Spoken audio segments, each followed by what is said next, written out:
All right, in this next video demonstration, we're going to talk about setting up demand dial routing on server C so that anybody that's routing in information from server C to the 192.168, in my case 55.32 network, will automatically establish a dial-up VPN connection.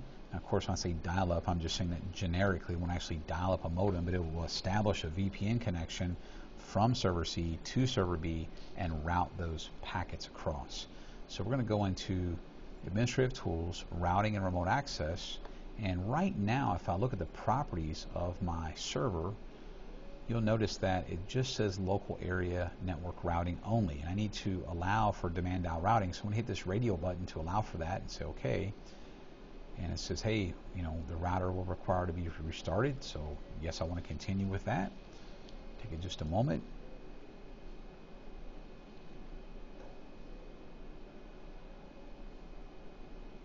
So now I've got this new item that shows up here, my ports for my VPNs. The next thing I want to do is actually make a new demand dial interface.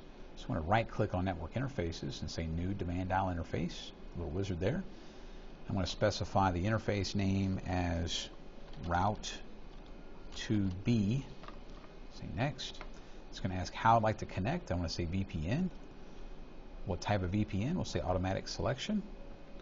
And then the interface that we're going to be connecting to get there. So that's going to be the 192.168.55.65 for me, which is the server B's server C side IP address, 65 for me, 55.65.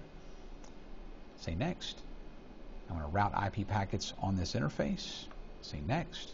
Then it's going to ask for the destination network. Again, the destination network is going to be the 32 network, so I'm going to say add.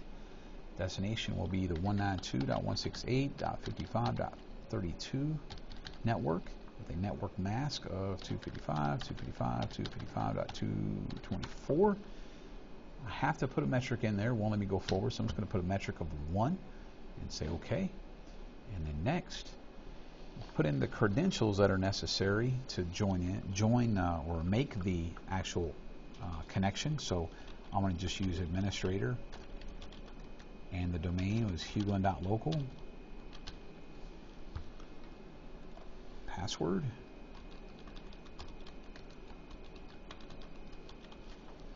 Say next.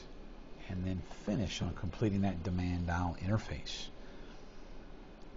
Now, we're not actually going to use this connection right now, but in the field, you could right-click the demand dial connection that we just made and select connect to test it out. Again, we're not going to use that right now, but that's how you could test it out if you wanted to see if the connection was right. All right, that's all we got for this portion of the lab.